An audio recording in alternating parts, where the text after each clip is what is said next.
from Southern Maryland's weather leader. This is a JB Weather Alert.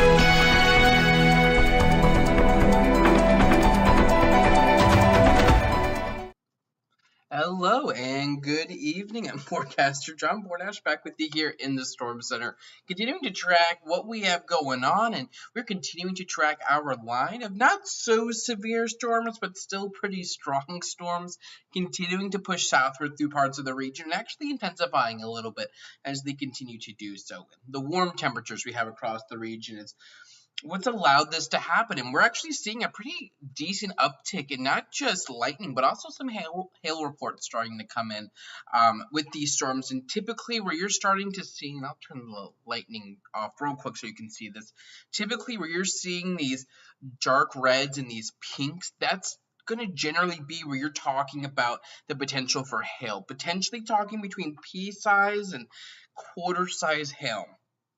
Now, for severe thunderstorm warnings, we're typically looking for hail of at least 1 inch, and I don't think we're going to get there this evening, but we are seeing a decent amount of hail with these storms as they continue to push southward.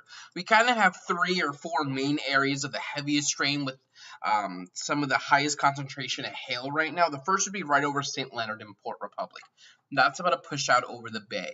The second one's going to be pushing just through Mechanicsville, just off the Golden Beach. That'll be moving through White Sands in the northern half of Lesby here over the next 10 to 15 minutes or so. Next area is this one down here towards Chaptico. This is going to be pushing on through Loveville and then generally down towards about Hollywood and eventually getting towards the Chesapeake Range Estates over the next 25-35 minutes. And then our last one, which is probably the strongest right now, is this one. Ooh, we went way in on radar there. It's going to be this one right here in Nanjemoy, going right through Welcome here, right along the Potomac River. This will be pushing into Popes Creek and Newburgh, on over towards Chaptico, Bushwood, Leonardtown here over the next, we'll call it about the next 25 to 45 minutes. We have additional storms firing as well. We have one just to the north of this main line on the back side of this, moving through Friendly, moving through Clinton, getting down towards Piscataway and Brandywine. That'll be pushing into Waldorf, Baden, and Aquasco here over the next little bit. And these additional storms for our Virginia followers over here towards Fredericksburg, an additional one over here towards now Index, just south the Index, getting into Westmoreland County, and one just south of Spotsylvania County, about to enter into Caroline County. So decent amount of activity. We also have storms on over towards parts of the Delmarva, New Jersey, and on up towards Baltimore. I'm just putting this in a 1-hour loop. You can see how all of this is moving southward, and these storms are actually moving at a pretty good pace. They're pretty much racing at about 35, 40, 50 miles an hour. The issue with this is that we're looking at additional storm development behind the main line, so you're probably going to get in on 1 or 2 or potentially even 3 rounds of rain before all is said and done by this evening right around midnight. We saw that a lot on over towards Anne Arundel County, where areas just south of Annapolis got like 3 separate small hailstorms that moved through over the course of an hour. I don't think everyone's talking about that potential, but I do think several rounds of rain are certainly going to be possible. And one really good indicator of where we're looking at hail is where we're also looking at a lot of lightning. That lightning doesn't always happen when you get hail, but typically you're getting lightning in an environment where you have a lot of upward motion, where you can get those charges between the cloud and the ground pretty aligned, and hail helps to facilitate that a little bit. So where we're looking at a lot of upward motion, that's where we're looking at a lot of hail, because all hail is a raindrop that gets thrown around in the atmosphere several times before it gets so heavy that it finally breaks free of that cycle and hits the ground. A little bit of a science lesson there for you. But with that upward motion, that's also allowing for a little bit of lightning as well. So this would tell us that we're probably looking at definitely at least a little bit of hail that's pushed through just off the Golden Beach, now getting into St. Leonard, as well as on over here towards Welcome. And with our high resolution radar, we can actually really see this pretty well. I want to put this into a loop here over the last little bit. And takes some time to catch up and it gets a little spotty. But typically, where you're looking at these little pink areas, they're not huge. Again, these aren't severe thunderstorms. If we were talking severe storms, these would likely be more expansive in size. But you can see how they generally track here. And typically, where you get these bright pinks, that's where you're looking at the lightning. That's all that upward motion. And we're tracking that pushing here. We saw it really kind of peak up here just south of the Benedict Bridge here from Golden Beach getting into Barrowstone just about, 15 minutes ago or so. Pushing this forward here, you can see how that kind of worked right through here. Through Barstow, getting on over towards Port Republic and Route 4 there. And that hail core is now kind of sitting just offshore of St. Leonard, though you're likely still looking at a little bit of hail. Our area heavy rain we were tracking over Chaptico is now moved towards Loveville, Oakville, Sandgates, heading on over towards the Patuxent River. And then you can see where we have the hail core with this Charles County storm that's just moved through Welcome, about across here on over towards Belle Alton and Allen's Fresh as well. The worst of this storm should stay north of the Harry Nice Bridge, but you will still get in on some heavy rain. Behind this, what else do we have going on? Again, that storm up here towards Brandywine, additional storm on over towards Alexandria and Springfield. And we're going to track this potential, like we've been saying pretty much all evening, over the next couple of hours. I think many of us should be done with the rain by about midnight or 1 o'clock or so.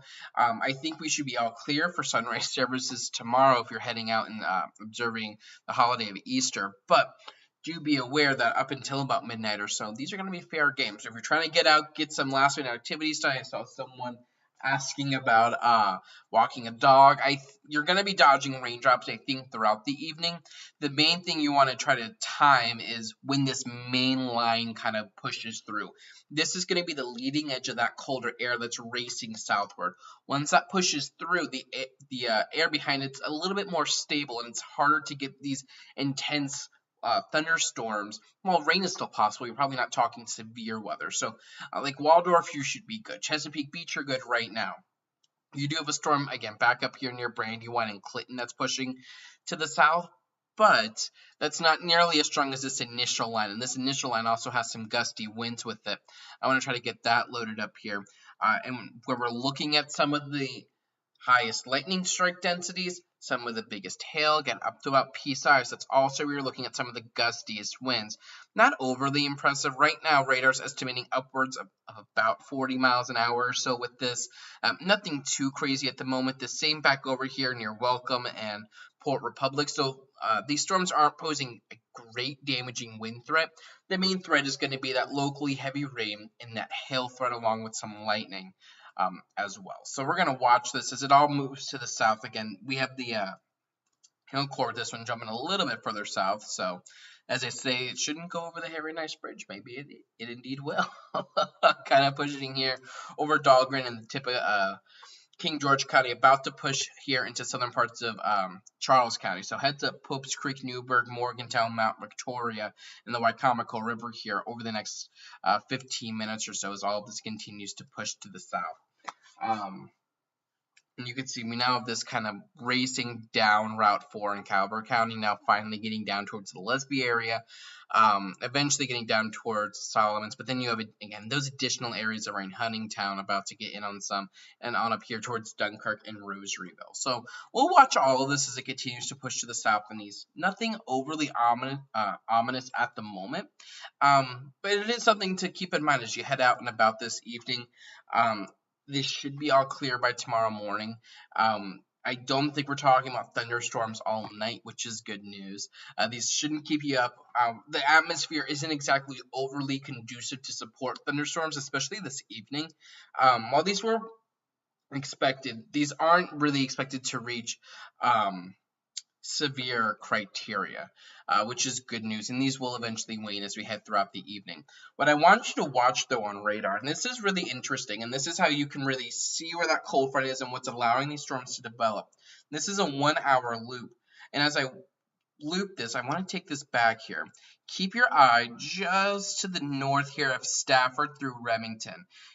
Now draw this on here quickly. You have a faint little line. You can kind of see It's right through here.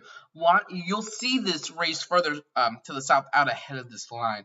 Keep your eye on that as I push this forward. And you can see that line then kind of moves down here, Culpeper to Fairview Beach. So I'm going to take these off of here. I want you to watch that again. That's going to be your cold front. That's going to be your outflow boundary. You can kind of see how that pushes to the south, right? How that goes from Remington down towards Fredericksburg. Where that gust front, where that outflow boundary pushes through, that's kicking up that upward motion that allows additional storms to develop. And you can see where that pushes through. Once it moves through, you get those additional storms to fire. So let's take it back. You can see as it pushes to the south, you get that storm south of Remington to fire as it moves over Stafford. It pushes to the south, you get that storm over Fredericksburg. It continues to push south, an additional storm in parts of Orange County. And that's what's allowed this storm on over towards Dahlgren and parts of Charles County to fire up. And down here into parts of Calvert and St. Mary's County. It's a little harder to see, but it's there. This is going to allow that additional rain to continue to develop. So we will continue to track all of this. It's going to be very, interesting. I think this is the first time this season many of us are getting in on at least something we could call a thunderstorm. Up until this point, it's been heavy showers, localized downpours, maybe a rumble of thunder or so. But this isn't necessarily our first severe event of the season by any stretch of the imagination. But it's something to track, something to talk about, which is fun. But we are starting to see this maybe tick down just a little bit, which is good, with the core of our lightning really kind of focused here off of Long Beach, Calvert Beach, on over the bay. You have a decent pocket of heavy rain just off the White Sands pushing into Lusby, about to push into the Chesapeake Ranch Estates, as well as on over here towards Leonardtown, getting on over towards Three Notch Road and back towards the Harry Nice Bridge, getting on over towards Swan Point, Mount Victoria, and Bushwood over the next 15 minutes, in additional pockets of rain. So I'll continue to keep you updated. This should be the last live update of the evening, as once we get this line through, we should be all good to go for the rest of the evening. We'll have pockets of rain to deal with over the next 3 hours or so, but nothing severe and nothing as strong as what we have pushing through right now. But if that changes, I'll be here keeping you updated. If we have to go live again, we will. Otherwise, you can get my updates in written form, and you can read everything. Facebook.com/JBWeatherLLC, Twitter @JB_weather, and on Instagram @JBWeather. So I'll continue to keep you updated, and also check out the website, jbweather.net, for the latest information. And yeah, Kristen saying that's a lot of red lines. So there's a we have a decent amount of rain pushing on through as that colder air dives in. Much colder tomorrow. We'll go from the 70s today to the 50s tomorrow. I know Easter's going to be quite chilly. So have a nice and safe one, and I'll continue to keep you updated with the latest. In the meantime, I'm Forecaster John Bordash, and keep it tuned right here to JB Weather for the latest information. Check the forecast anytime online at jbweather.net.